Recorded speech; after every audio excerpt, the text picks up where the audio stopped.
Evil entities out here in the spiritual realm, they know who you are. They know who you are, and they are afraid of you. They're shook when you no longer allowing those low vibe thoughts to sit there and take up room in your head. When you are not afraid to say no, they're scared of that. And so that's why these people who rejected you came and part of your journey and your mission to throw you off, to distract you, to get you off your journey, your purpose. Funny how I woke up feeling like I'm Sleepy Brown. So fresh, so clean, you can throw dirt on my name, won't keep me down. So proud of myself, wish the old me could see me now. Turn heads every time I be around because I'm tripping. Hello, beautiful souls. How are you doing? I hope all is well with you. Chosen ones, with those people that rejected you, all right, the rejection that you face from so many people that you truly loved and cared about, what they didn't realize was that their rejection pushed you further into your destiny. It got you to the place where you are now. And I know everyone's journey is different, but what I'm telling you is that that closed door, them shutting the door in your face, them making you feel left out, them making you feel never feeling included, it was a blessing. It was a gift from God, even through the pain. Okay? Because see, the way that God moves is different from man. God reminds us over and over again that He's not like man. All right? God never does something or allows something for nothing. That's impossible. That's why I tell people, even when you think about things that have been created or done, it's not just for nothing. Everything from the trees to the leaves to the air that we breathe, the sky, the birds, the worms, they all are created with a purpose. Everything is done with an intention and a purpose, okay? So what these people didn't realize was that when they rejected you, it scarred you, it wounded you in a sense. And it made you really have to just sit back and wonder, evaluate.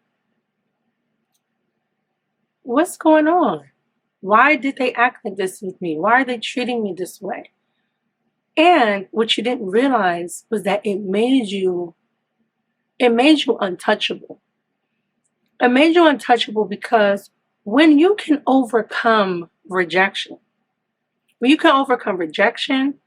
fear, doubt, worry, depression, when you overcome these things, it literally makes you to the point where you're unstoppable. You're unstoppable, you're untouchable. They cannot do anything to you.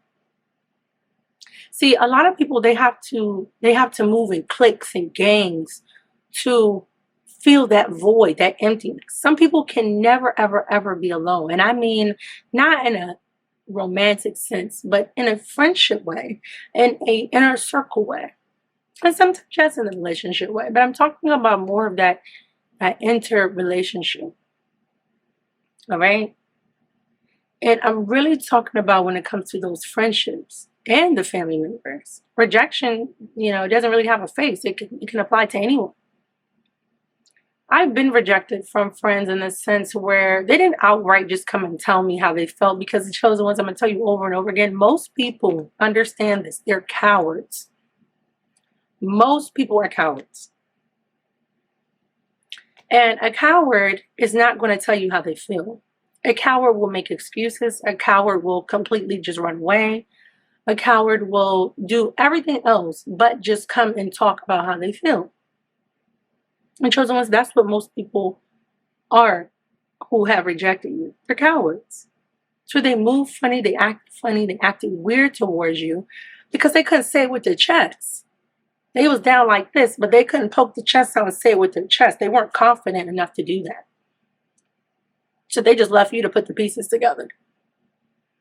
But baby, you took those same pieces from rejection and you put them together to form such a beautiful puzzle. You put those broken pieces together to create such a beautiful puzzle that only you know how to solve. Only you know how to put together and crack. You got all these people around you trying to figure out what's in this puzzle. What's a part of this puzzle? Why are they so resilient? Why are they so hard to break? Why are they always so happy and optimistic? Why are they joyful? Because sometimes, chosen ones, you're not going to be happy, but you'll still be joyful. See, joy comes from God. Happiness comes from when things are happening. All right? But baby, when you have God, you have true joy no matter what your circumstances are. And see, they didn't realize that. Rejection is not the end. Rejection is not to make you question your worth. Rejection does not mean go into depression. All rejection really tells you is that this is not for me.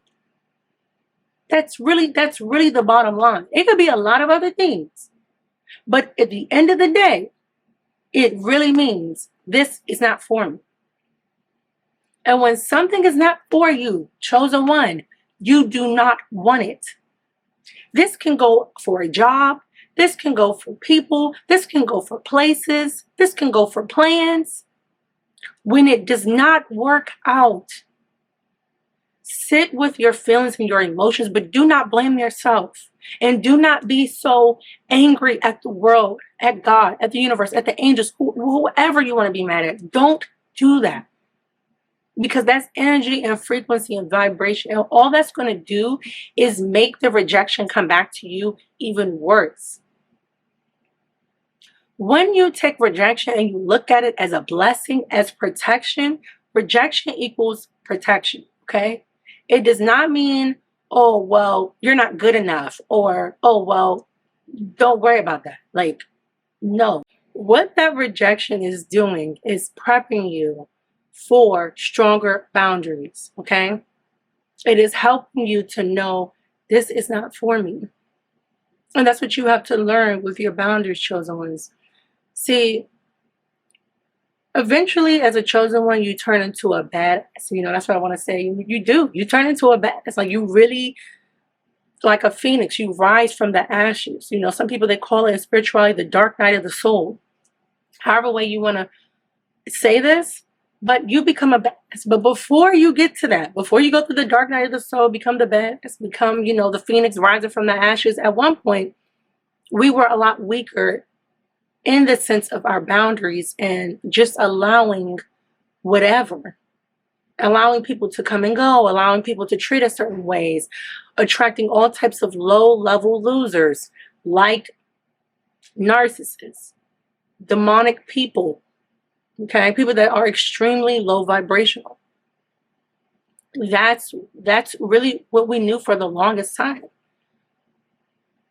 And that's why we have so many bad experiences, because we didn't have the strongest boundaries at one point. Even when people hurt us before, we gave them chance after chance after chance. Even when we saw the red flag, we tried to color it and make it white. And chosen one, you can't do that, because it will literally try to destroy your spirit. And that's what happened over and over and over again.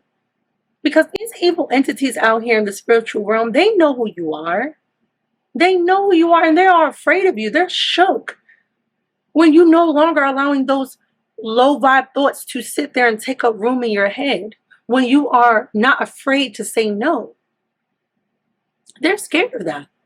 And so that's why these people who rejected you came and part of your journey and your mission to throw you off, to distract you, to get you off your journey, your purpose. But as you grow more into that bad chosen one, okay, that's when you start to realize this whole time I'm crying because I'm being rejected. I'm crying because I didn't get the invite. I'm crying because they turned their back on me. I'm crying because they stabbed me in the back 50,000 times. But then, okay, I know who I am. This is why they treated me this way. The whole time I'm trying to fit into the party when I am the party. This whole time I'm trying to fit into a certain place when I'm in first place. That's why they acted like that. And see, chosen ones, even though we've always had this beautiful bright light around us, we've always stolen the show. We never treated people like bow down and kiss the ring, you know, like arrogant, like a narcissist. We never treated people like that. Even though the power that we always carried with us, we should have. We should have, in a sense, right? But we never treated like that. We've actually dimmed our light in the past to meet the other low vibe losers that hurt us. We wanted to meet them at their level. We were already up here, okay? And yet we dimmed ourselves down here for them. For what? Because we wanted to make them feel comfortable, make them feel loved, and not make them feel small. Catering to their little insecurities, okay? And their jealousy and their envy. But really, we should have been like, you know what? Get away from me. Go away. Because every time I'm around you, it's an argument that starts, or a competition, or just some nonsense just pops off. Why we can't just go and have a good time? And then you find out they talking trash about you and they spreading rumors and gossip, you know? We're used to that mess. And back then we tolerated, but now, baby, we're not tolerating that mess no more. We're grown. We're walking fully in our power. Our eyes are wide open. So that's why I'm telling you all that all those rejections, whether it was from jobs, okay? I can even talk about the jobs too, because I'm talking about the people. But what about the jobs you used to work at, where you've gotten fired for things you should have never gotten fired for? And people who should be fired, they're still there. You fired me over something small, but the people who should have been fired, they're still there, acting up, dragging your company through the mud. But because you just didn't like that I always get all the attention when I'm at work, but because you didn't like that I can make people laugh and smile, and people asking me, am I the manager? Okay, a lot of jobs I worked at, they be like, are you the manager? And I'm like, no. But that's because they see the power that you have, as well as not only do you have the intelligence, all right, and the prestige, the placement to be where you're at, you're also very humble, all right? And you give people this just warm and welcoming energy and presence about you without even having to say that. They just already feel good to be around you. And people on the job, they don't like that. Because most of them, they there to get their money and go home. And I mean, that's the goal, you know. But for us chosen ones, when we work, we actually do take those things serious, like customer service, for example. Making sure people feel good when they come there and when they go. Other people you work with, they don't care about that. They don't even care. But yeah, look how you get treated. Even though you do the right thing on the job, even though you are one of the best workers there, they'll try to treat you and act like you like just another extra, or like you here hanging on the thread. And it's like, what do I do? Nothing. That's why you'll see a lot of videos where it says chosen ones, you can't work a regular 9 to 5. And I could definitely do a video on that. The workplace could be spiritual warfare for real. Okay, you're working around a lot of different energies and spirits. So if you've been rejected from a job or co-workers, please don't take that personal. That is a lot of projection that's going on. A lot of these people, they are miserable and they use their jobs as an outlet. They don't even want to go home. All right. I know somebody in the comment section feeling me. I know you know a few co-workers like that. All right. So be happy when you get rejected from those jobs, but yet the low vibe losers that should be gone, they still there. That should tell you something about that company. Okay. That should tell you a lot. So don't try to, like, again, dim yourself down to like make others feel better. Take that rejection. And another thing, don't sit there and sit back and question yourself and wonder, like, this just always happens to me. Why is it always me? Because again, chosen ones, that's how they want you to feel. And the whole 9 yards, the whole circle, they want you to feel like you're the problem. So that you can stop being you. So that you can go out here and go get a mask or something. They're so intimidated by you. They're so insecure around you, that they want you to go and develop another personality. They want you to become low vibe like them. And that's never going to happen, because God's power, God's love, God's anointing, God's presence is all over his chosen ones.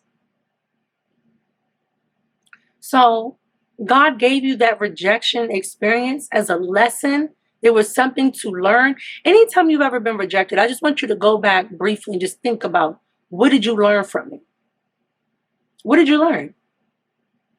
Because God wanted you to learn from it and then grow above it.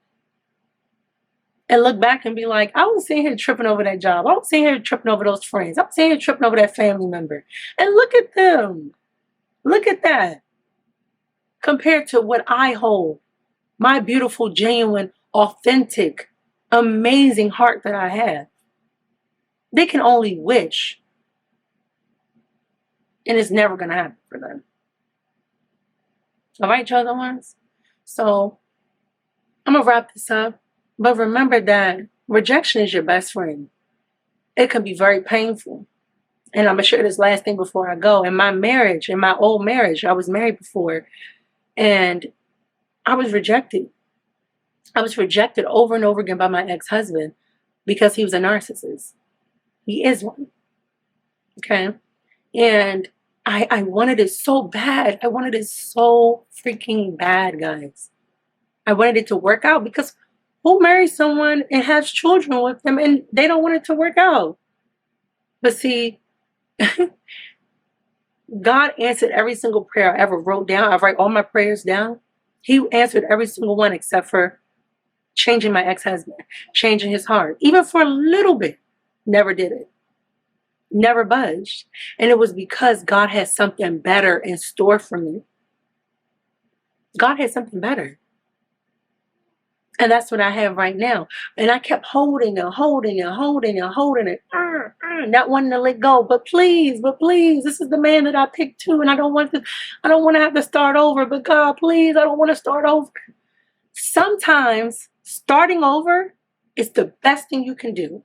Sometimes starting over is you actually reinventing yourself and becoming the absolute best version of yourself, starting from scratch, starting over, reevaluating things, rearranging things. And divorce is something that is shown up on, because yes, like I said, you want it to work out. But if I would have stayed in that, it would have crushed me. It would have taken me out, okay? It would have unalived me, and I am so serious. Or I would have been in somebody's jail. I would have been in somebody's jail. And that's what the enemy wanted. That's what your enemies want. Okay? I'm not doing that. No. You know, that's exactly what my enemies wanted. That's even what my ex wanted, you know? My ex was assigned by demonic activity, all right, demons, to take me out, as well as other narcissists I have encountered before that I was raised by one. The evil realm did not want me to walk in my power and be doing what I'm doing for you all. This is a huge threat to the kingdom of darkness, to evil entities. Because see, with light workers, we're light workers, chosen ones, okay? We're healers, empaths. With us spreading our light and encouraging other chosen ones and other people to heal and to reevaluate their life and to walk in their God-given power, okay? The kingdom of God is inside of all of us as chosen ones, right? With me doing this stuff, this is shaking it up. This is pissing off a lot of the evil and the darkness. And when you're a narcissist, you're a part of that. And that's what I was wrapped in that for so long, because I didn't even know that it was an actual personality disorder. So I was just thinking I could just love these evil people, when my love was never going to heal or change them. If anything, they hated me more because I loved them. They were rejecting me, and I kept pursuing the rejection when God had someone better for me. And that's where I'm at now. This is the happiest I've ever been. Out of my 32 years of living on this earth, 4 years of it is the happiest I've ever been. And of course, the blessings of my children. But baby, I shared this story with you all because that is one of the biggest examples of rejection that I am so thankful for. Like I said, if he was a normal person, didn't have demonic energy on him, of course I would want to work my marriage out. You're gonna have problems, you're gonna have little bumps, but never, never be with a person that does not value you, that does not honor you, that does not love you, that does not mean you well, that means harm for you. You don't stick around for that. Hell no. And normally I try not to curse and stuff, y'all, so I'm sorry. But I'm like, I want y'all to know I'm serious. You go where you're wanted and you're celebrated, not where you're tolerated. All right? There's a big difference. But I'm going to go ahead and wrap this up. I'm going to share more of my story with you all. I'll be bringing up this a few times because it's a part of my journey. And I want to share this with you all because, like I tell you, we're on this journey together. All right, Chosen One family. Rejection is always going to work out for you. Rejection is your biggest protection. All right? All right. Thank you so much for tuning in. Thank you so much for the love and support you all show. Thank you so much for sharing your experiences. And I pray that each and every last one of you beautiful souls continue to evolve into more and more of the beautiful spirit that God has made you to be, right?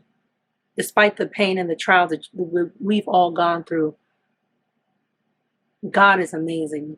And He's going to make sure our life just displays His glory and the joy that comes from Him when you believe and you hold on. All right? All right, you all. I love you. But remember, God loves you so much more. I'll see you on the next video.